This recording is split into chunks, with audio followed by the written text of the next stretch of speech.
कुरुंदवाड पालिकेच्या आडमुठे धोरणामुळे व्यापारी हवालदिल।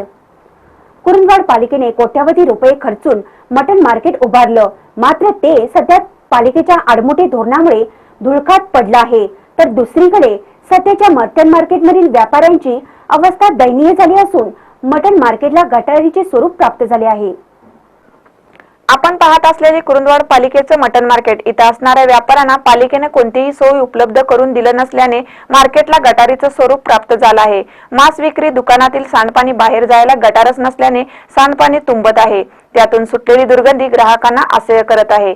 जवळच कुरुंदवाड पालिकेच्या अग्निशामक बंबाचा तळ आहे। अपुऱ्या जागेमुळे मार्केटमधील पार्किंग अस्तव्यस्त असतं, त्यामुळे शहरात एखादी दुर्घटना घडली तर अग्निशामक बंबाला बाहेर पाडण्यास लागणारा वेळ विचार करण्यापलीकडचा आहे। नवनिर्वाचित पदाधिकाऱ्यांना मोठ्या अपेक्षेने कुरुंदवाडकरांनी खुर्चीवर बसवलं, पण हे पदाधिकारी आता खुर्चीवर बसल्याने वेगळीच भाषा बोलत असल्याने आमचं नशीबच फुटकं म्हणण्याशिवाय शहरातील नागरिकांकडे पर्यायच उरला नाही। अगोदर डिपॉझिट 1500 होतं, आता तिने लाख रुपये डिपॉझिट मागल्या। आमच्याकडे जुळणी होत नाही आणि अपार होत नाही।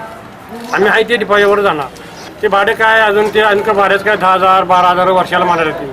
त्यामुळे अगोदर किती होतं 2600-2700 रुपये भाडं आहे।